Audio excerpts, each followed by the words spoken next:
प्रधानमंत्री जी ने देश के हर किसान, मत्स्यजीवी और सबको एक क्लियर कट निर्देश दिया है कि देश उनके साथ खड़ा है। जिस देश का प्रधानमंत्री स्पष्टता सह इस तरह की बात रखे तो मुझे नहीं लगता कि किसी को भी घबराने की कोई आवश्यकता है। उन्होंने यूएस प्रेसिडेंट डोनाल्ड ट्रंप को भी स्पष्ट किया है। देखिए, यूएस प्रेसिडेंट डोनाल्ड ट्रंप की एक आदत सी हो गई है हर देश को धमकाने की। वो बुली के हिसाब तरह स्कूल कॉलेज में नहीं रैगिंग होती है, उस तरह से रैगिंग करने की कोशिश कर रहे हैं। हमारे देश के प्रधानमंत्री रैग नहीं हो रहे हैं, यही मैं कह सकता हूं।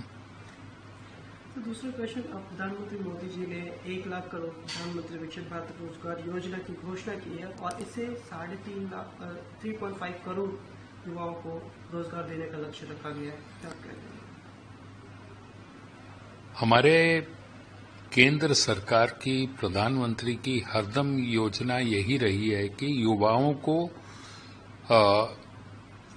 नौकरी मिले, रोजगार करने की, उनको आगे लाने की, आत्मनिर्भर भारत बनाने की, आत्मनिर्भर मेक इन इंडिया की फिलॉसफी, थ्योरी उन्होंने बढ़ाई थी।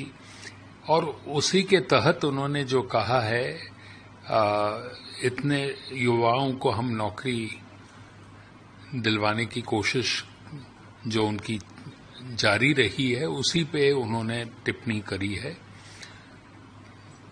उनको नौकरी का अर्थ ये नहीं होता कि सरकारी नौकरी मिलेगी या प्राइवेट नौकरी मिलेगी, उसमें आत्मनिर्भर अपने आप को इन्वॉल्व करके खुद बिजनेस करने का भी जो है वो भी इज एम्प्लॉयमेंट।